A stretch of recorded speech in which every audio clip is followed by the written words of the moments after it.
Hello mga langga. Ngayon magdi-day off ako, punta ako sa sa May Satwa. Kasi andun yung bilihan ng mga murang mga murang mga pagkain, mga Filipino food andun. So punta ako doon. Pinatay ko yung ilaw, sinsya na. Pinatay ko yung ilaw. Palabas kasi ako ng kwarto. Ano? Labas tayo. Ito pala yung kwarto ko. Ito yung storage namin dito, katabi ko lang. Tapos, yan. Ito yung kitchen namin. Ito yung sala. Tapos, doon tayo.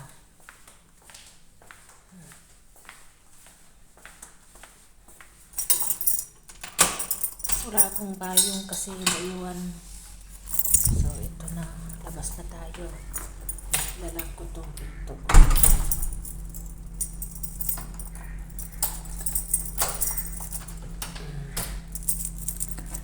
Diyan. Pasok. Tapos yun. Tayo.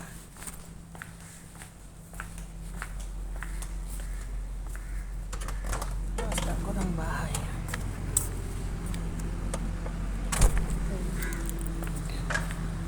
Lalakad lang ako hanggang doon sa tawid tayo ng park. Tapos pag tawid ng park, kunting lakad lang, yun na yung bus stop namin. Ang init.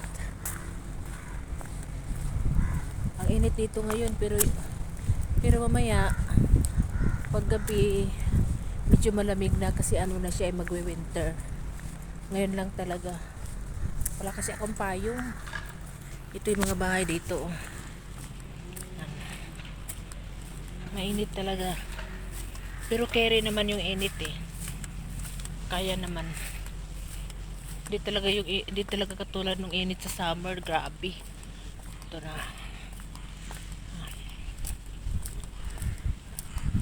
Kikita nyo ba? Parang parang maano siya, medyo yung araw.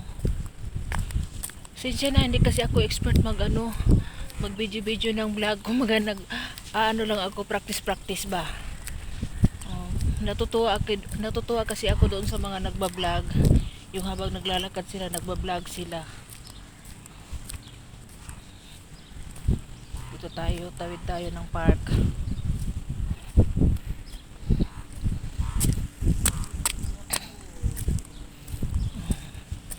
Ito na.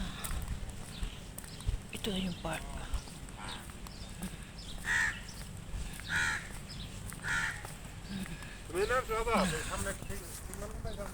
Actually, andito ako kaninang umaga kasi nagpapakain ako ng pusa tuwing umaga dito. Ngayon wala na yung mga pusa kasi natutulog yun. Umaga lang yun pumupunta dito.